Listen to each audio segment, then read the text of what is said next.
इतिहासाच्या महत्वाच्या प्रश्नानंतर आता बारी आहे भूगोलाची। यावर्षी एक्झामला भूगोलाचे कोणते कोणते प्रश्न महत्वाचे आहेत जे केल्यानंतर तुम्हाला भूगोलामध्ये 90 पेक्षा जास्त मार्क पडतात ते आपल्याला आजच्या क्लासमध्ये डिस्कस करायचं आहे। खूप साऱ्या मुलांचा प्रश्न आहे की सर 90 मार्क भूगोलामध्ये घेण्यासाठी कोणते कोणते चॅप्टर्स महत्वाचे आहेत, त्या चॅप्टर्स मधले कोणते प्रश्न महत्वाचे आहेत हे आम्हाला सांगा। भूगोलामध्ये टोटल 8 चॅप्टर्स आहेत आणि 8च्या 8 चॅप्टर्स मधून असे कोणते कोणते पॉइंट्स आहेत जे कव्हर केल्यानंतर तुम्ही मॅक्सिमम मार्क्स स्कोर करू शकता त्याच्याबद्दल आपल्याला आजच्या क्लासमध्ये डिस्कशन करायचं आहे। आणि 90 पेक्षा जास्त मार्क जर घ्यायचं जर असेल, 90 पेक्षा 90 मार्क 100 पैकी 90 मार्क जर फिक्स करायचे असेल तर तुम्हाला हे सर्व क्वेश्चन्स जे आहेत ते कव्हर करायचे। ऑल राईट, पहिला जो चॅप्टर आहे तो आहे लोकसंख्या भाग 1, ज्याच्यामध्ये 12 ते 17 मार्काला ओव्हरऑल पूर्ण चॅप्टर आहे। आता या चॅप्टर मध्ये जे क्वेश्चन्स मी तुम्हाला इम्पॉर्टंट जे स्क्रीनवर दिसत आहेत या सर्वांची जर उत्तरे तुम्हाला पाहिजे असतील तर तुम्हाला ऍप्लिकेशन वर जायचं आहे। DA2 अकॅडमीचं ऍप्लिकेशन प्ले स्टोर वरून डाउनलोड करायचं आहे आणि तिथं 21 रुपयाचा किंवा 51 रुपयाचा नोट्स एक्सपर्ट हा कोर्स परचेस करायचा आहे, ज्याच्यामध्ये तुम्हाला भूगोलाचे सर्व नकाशे, धड्याच्या मागील सर्व स्वाध्यायाची उत्तर वगैरे सर्व तुम्हाला मिळतील। ओके, चला इम्पॉर्टंट क्वेश्चन्स आहेत ते आपण स्टेप बाय स्टेप डिस्कस करायला स्टार्ट करूयात। पहिला जो महत्त्वाचा प्रश्न आहे तो लोकसंख्या वितरणावर परिणाम करणारे मानवी किंवा आर्थिक व सामाजिक घटक स्पष्ट करा। दुसरा आहे लोकसंख्या वितरणावर परिणाम करणारे प्राकृतिक घटक स्पष्ट करा। हे दोन्हीच्या दोन्ही क्वेश्चन्स महत्त्वाचे आहेत। सर्वात पहिलं प्राधान्य तुम्हाला यांना द्यायचं आहे। त्याच्यानंतर लोकसंख्या संक्रमण सिद्धांताचे टप्पे। चौथा आहे जगातील लोकसंख्या वितरण असमान आहे।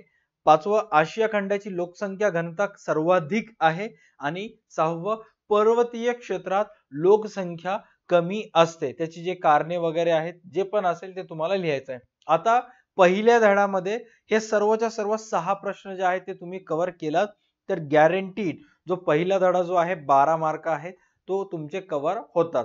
कंपल्सरी 12 मार्काला आहे। या धड्यातून एक प्रश्न मोठा येऊ शकतो आणि येतोच, आणि ऑप्शन्स मध्ये जर पाहायला गेलं तर मॅक्सिमम 17 मार्कासाठी। त्याच्यानंतर दुसरं चॅप्टर आहे जो की 8 ते 11 मार्कासाठी आहे, ते म्हणजे लोकसंख्या भाग 2। हा जो धडा आहे तो 8 ते 11 मार्कासाठी आहे।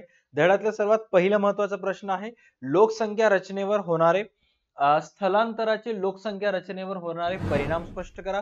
स्थलांतराची दुसरा प्रश्न आहे स्थलांतराची कारणे स्पष्ट करा। आता स्थलांतराची जी कारणे आहेत ते 4 प्रकारचे आहेत, प्राकृतिक, आर्थिक, सामाजिक आणि राजकीय। तर जे पण कारणे तुम्हाला वाटतात ते तुम्हाला तिथं विचारले जातील ते तुम्हाला लिहायचं आहे। छोट्या प्रश्नामध्ये आलं तर जे विचारलं ते लिहायचं आहे, मोठा प्रश्न आला तर सर्वात व्यवस्थित लिहायचं आहे।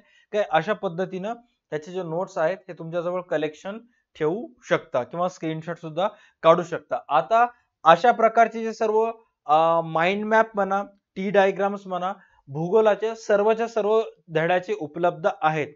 वन्स अगेन ऍप्लिकेशन वर जाऊन 21 किंवा 51 रुपयाचा नोट्स एक्सपर्ट कोर्स परचेस करा, तिथे तुम्हाला ते मिळून जातील। त्याच्यानंतर नेक्स्ट आहे स्थलांतराचे प्रकार स्पष्ट करा। स्थलांतराचे जे प्रकार स्पष्ट करायचे आहेत, कोणते कोणते प्रकार आहेत? प्रामुख्याने दोन प्रकार पडतात, प्रदेशानुसार आणि कालावधीनुसार। प्रदेशानुसार जर पाहायला गेलं तर अंतर्गत आणि बाह्य स्थलांतर, आणि कालावधीनुसार पाहायला गेलं तर अल्पकालीन आणि दीर्घकालीन स्थलांतर। का अशा पॉइंटने तुम्हाला तिथं माइंड मॅप करून नोट डाऊन करायचे।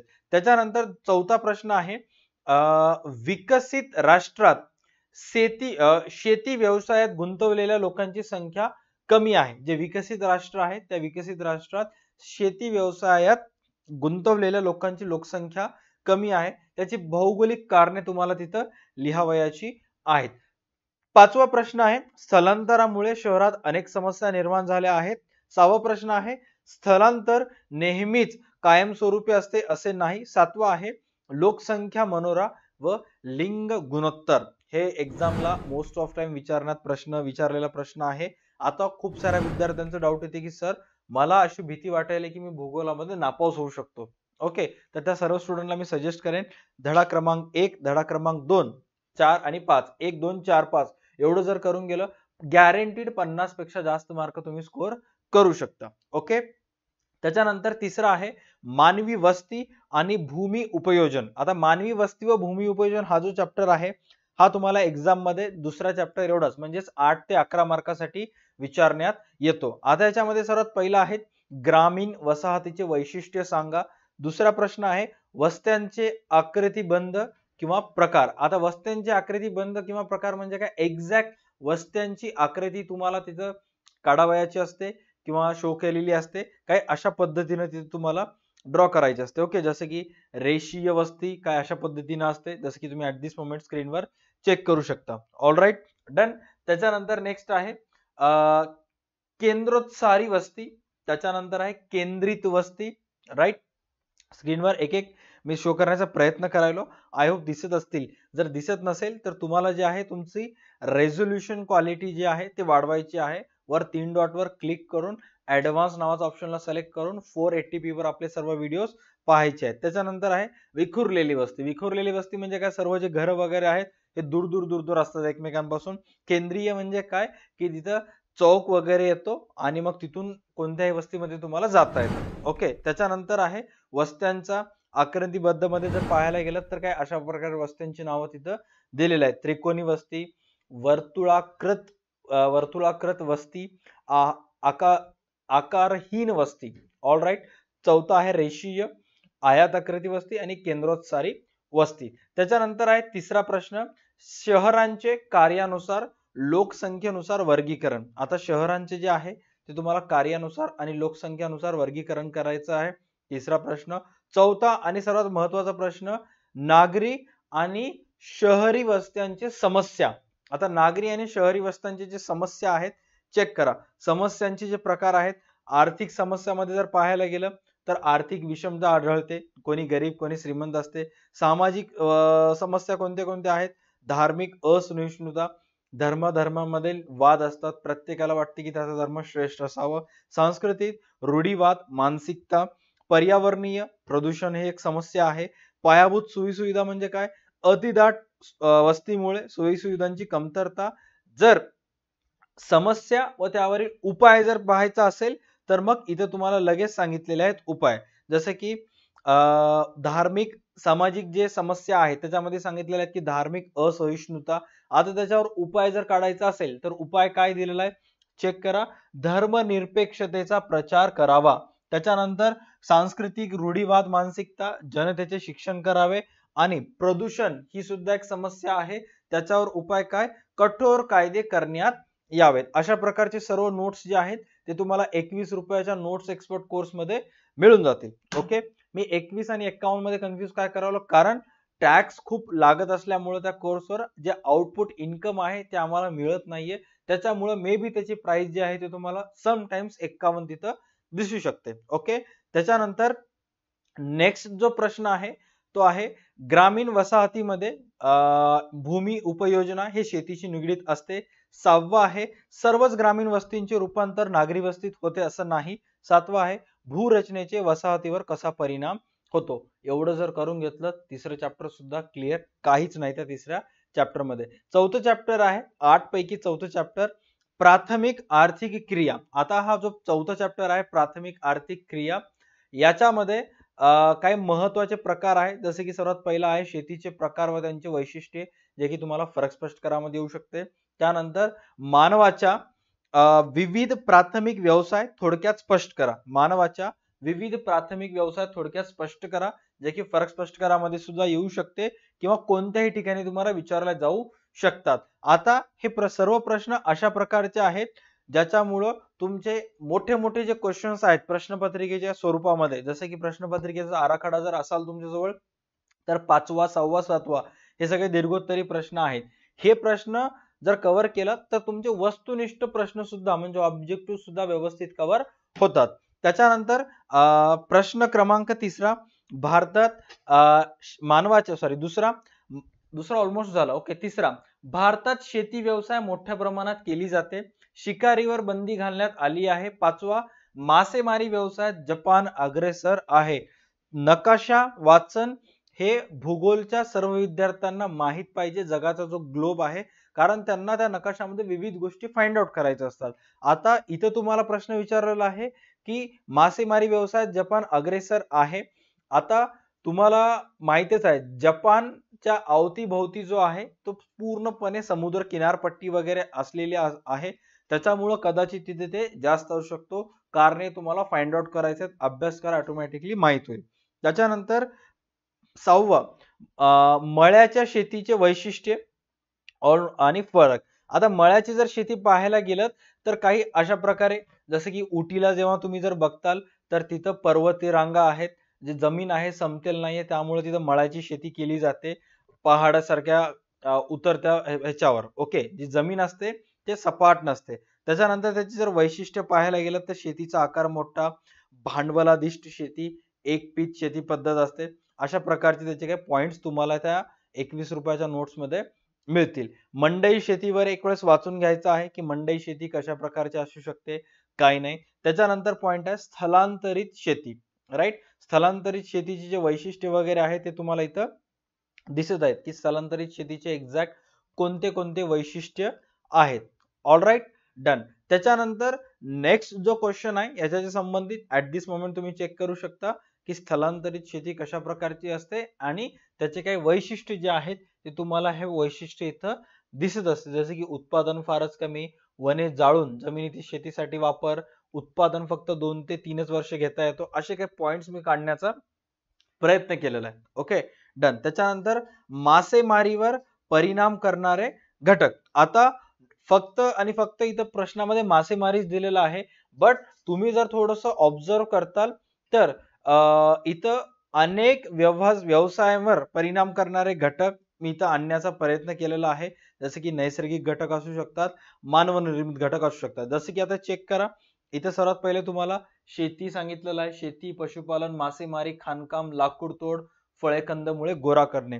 आणि तिथे जर बघितलं परिणाम करणारे घटक कोणते कोणते आहेत, तर ऍट दिस मोमेंट तुम्हाला इथे सर्व परिणाम करणारे घटक दिसत असतील. ऑलराईट, जे भूगोलाचे विद्यार्थी आहेत त्यांना असं क्लिक बीट म्हणजे एका झटक्यातच त्यांना सर्व गोष्टी क्लिअर होतात. Okay, done. त्याच्यानंतर नेक्स्ट जो चॅप्टर आहे द्वितीयक आर्थिक क्रिया. आता द्वितीयक आर्थिक क्रिया हा सुद्धा एक महत्वाचा चॅप्टर आहे.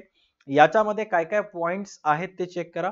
सर्वात पहिला आहे उद्योगाच्या स्थानिकीकरणावर परिणाम करणारे घटक, राईट. आता उद्योगाच्या स्थानिकीकरणावर परिणाम करणारे घटक बघितलं तर काही एवढे घटक आहेत जे उद्योगाच्या स्थानिकीकरणावर परिणाम करतात. जसे की सर्वात पहिले चेक करा, हवामान, पाणी आणि वीज पुरवठा, कच्च्या मालाची उपलब्धता, कामगार, वाहतूक, जमिनीची उपलब्धता आणि जागा. हे सर्व गोष्टी उद्योगाच्या स्थानिकीकरणावर परिणाम करणारे प्राकृतिक घटक आहेत. ओके, आता कोणते कोणते घटक आहेत चेक करा जे की उद्योगाच्या स्थानिकीकरणावर परिणाम करतात.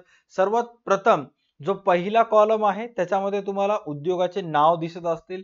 वस्त्र उद्योग, सिमेंट उद्योग, हिरे तासणे उद्योग, मोबाईल उद्योग, असे काही उद्योगाची नावं आहेत. त्याच्यानंतर आवश्यक कच्चा माल, पक्का माल आणि उद्योगाच्या स्थानिकीकरणावर परिणाम करणारे घटक तुम्हाला इथे सर्वच्या सर्व गोष्टी दिसत असतील. हा जो डायग्राम आहे हा सुद्धा डायग्राम ह्याच्याशी रिलेटेड विस्तृत नोट्स त्या 21 किंवा 51 रुपयाच्या नोट्स एक्सपर्ट कोर्स मध्ये ऑलरेडी आहेत. मी का तुम्हाला सारखं सारखं ते कोर्स घ्यायला परचेस करायलो, 21 रुपये किंवा 51 रुपये दिल्यामुळे ना तुम्ही गरीब होणार आहात ना मी अंबानी होणार. ओके, बट त्याच्यामध्ये भूगोलाचे आतापर्यंतचे सर्व प्रश्नपत्रिका, नॉट ओनली भूगोल बट अर्थशास्त्रामधील सर्वच विषय, राज्यशास्त्र, समाजशास्त्र, इतिहास, मानसशास्त्राचे सुद्धा इंग्लिश सॉरी मराठी मीडियमचे जे नोट्स आहेत ते त्याच्यामध्ये उपलब्ध करण्यात आलेले आहेत. मागच्या वर्षीचे प्रश्नपत्रिका सुद्धा आहेत जे तिथून तुम्ही कलेक्ट करू शकता. Okay, done. त्याच्यानंतर नेक्स्ट आहे साखर उद्योगावर परिणाम करणारे घटक. दुसरा प्रश्न. तिसरा आहे वाहतुकीच्या उद्योगाची विकासातील भूमिका आणि नेक्स्ट आहे उद्योगाचे वर्गीकरण. उद्योगाचे वर्गीकरण सुद्धा अतिशय इम्पॉर्टंट क्वेश्चन आहे एक्झामच्या पर्स्पेक्टिव्हनं. त्याच्यामध्ये चेक करा उद्योगाचे जे वर्गीकरण आहे ते 4 डिफरंट सेक्शन मध्ये करण्यात आलेलं आहे. सर्वात पहिला आहे की कच्च्या मालाच्या स्त्रोतानुसार, भांडवली गुंतवणुकीनुसार, capital investment as per production, उत्पादनावर आधारित आणि मालकीवर आधारित, राईट. असे काही उद्योगाचे वर्गीकरण करण्यात आलेले आहेत. आणि त्याच्यानंतर त्या पॉइंटचे सुद्धा जसं की भांडवल गुंतवणुकीनुसार जर पाहायला गेलं तर मोठे उद्योग, सूक्ष्म लघु मध्यम व कुटीर उद्योग, गृह उद्योग सांगितलेले आहेत. उत्पादनावर आधारित मूलभूत, अवजड, ग्राहकोपयोगी, हलके उद्योग आणि सहाय्यभूत उद्योग आता बेसिक गोष्टी आहेत जे तुम्हाला सर्वांना वाचता येतात. ओके, त्याच्यानंतर व्हिडिओ तर तुम्ही पाहत आहात, एन्जॉय तुम्ही करायला, बरोबर आहे. एक्झामच्या पुढं म्हणजे जेव्हा तुमची एक्झाम नियर अबाउट दरवर्षी 17 ते 18 मार्चच्या दरम्यान किंवा 15 ते 20 मार्चच्या दरम्यान इतिहासाची आणि भूगोलाची एक्झाम असते, बरोबर आहे. बट तुम्हाला आणखी कोणत्या कोणत्या आर्ट्सच्या महत्वाच्या विषयाचे इम्पॉर्टंट प्रश्न पाहिजे ते तुम्हाला कमेंट करायचं आणि नक्की नकाशावर एक व्हिडिओ एक्झामच्या टाइम मध्ये मी आणेन, जेणेकरून तुम्हाला फायदा होईल. डन. त्याच्यानंतर पाचवा आहे, कोकणातील रत्नागिरी आणि सिंधुदुर्ग जिल्ह्यात अनेक फळ प्रक्रिया उद्योग स्थापित झालेले आढळतात. हा एक पॉइंट आहे, व्यवस्थित कव्हर करून घ्या. धनबाद लोह पोलाद कारखाने, जो की एक्झामला ऑलरेडी विचारलेला होता. दक्षिण अमेरिकेतील उद्योगांच्या विकासाला अवरोध ठरणारे घटक कोणते कोणते आहेत ते स्पष्ट करा. आणि प्राथमिक व्यवसाय आणि द्वितीयक व्यवसायामधला जो फरक स्पष्ट करा आहे, तो सुद्धा तुम्हाला एक्झाम मध्ये विचारण्यात येतो. आलं विचारण्यात तर डोळे झाकून एवढे पॉइंट लिहून टाकायचे. डोळे झाकून मीन्स ब्लाइंडली ट्रस्ट करून एवढे 3 पॉइंट्स लिहून टाकायचे आहेत. सर्व गोष्टी त्याच्यामध्ये क्लिअर होत असतात. Okay, done. त्याच्यानंतर नेक्स्ट आहे तृतीयक आर्थिक क्रिया, 6वा चॅप्टर आहे. 6वा चॅप्टर जो आहे तो तुम्हाला 10 ते 14 मार्कासाठी आहे. आता ह्याच्या अगोदरचे जे 2 चॅप्टर्स आहेत, चॅप्टर क्रमांक 4 आणि 5, ते सर्वात जास्त मार्काला आहेत. 12 ते 17 मार्काला मागचे दोन्ही चॅप्टर्स होते. 12 ते 17 प्राथमिक आर्थिक क्रिया आणि द्वितीयक आर्थिक क्रिया, दोन्ही चॅप्टर 12 ते 17 मार्काचे होते. बट हा जो 6वा चॅप्टर आहे तृतीयक आर्थिक क्रिया, हा 10 ते 14 मार्कासाठी तुम्हाला एक्झामला विचारण्यात येतो. सर्वात पहिला प्रश्न आहे, व्यापारावर परिणाम करणारे घटक स्पष्ट करा. देशाच्या विकसित वाहतूक व्यवस्थेचे स्थान महत्वाचे असते. त्याच्यानंतर तिसरा प्रश्न आहे, तृतीयक आणि चतुर्थक व्यवसायाची वैशिष्ट्ये, हवाई वाहतुकीचे महत्व वाढत आहे, कारणे द्या. त्याच्यानंतर आहे जल वाहतूक आणि हवाई वाहतूक फरक स्पष्ट करा. भौगोलिक विविधता ही व्यापारास कारणीभूत असते. त्यानंतर 7वा प्रश्न आहे, मोबाईल किंवा भ्रमणध्वनी उपकरण सध्या फार उपयुक्त आहेत. 8वा आहे, संवेदनशील कृत्रिम उपग्रहांचे महत्व, इम्पॉर्टंट प्रश्न आहे, एवढे व्यवस्थित कव्हर करायचे आहेत. 7वा प्रश्न आहे, प्रदेश आणि प्रादेशिक विकास, जो की धडा सुद्धा आहे 7 ते 14 मार्कासाठी. ओके, ह्याच्यामध्ये सर्वात पहिला प्रश्न आहे, प्रादेशिक विकासावर परिणाम करणारे घटक. तुम्हाला जर व्हिडिओ मध्ये प्रश्न लिहायचे असतील तर व्हिडिओला पॉज करून एक एक प्रश्न लिहून घ्यायचे, किंवा व्हिडिओ मध्ये सांगत असलेले प्रश्न तो पर्टिक्युलर चॅप्टर ओपन करून टिक मार्क करून घ्यायचे. ओके, प्रादेशिक विकासावर परिणाम करणारे घटक, प्रादेशिक असंतुलन कमी करण्याचे धोरण स्पष्ट करा.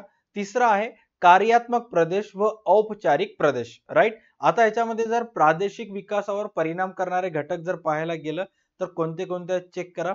प्राकृतिक घटक मध्ये जर पाहायला गेलं तर कमी सुपीक मृदा, पाण्याची कमतरता असल्यास प्रादेशिक विकास कमी.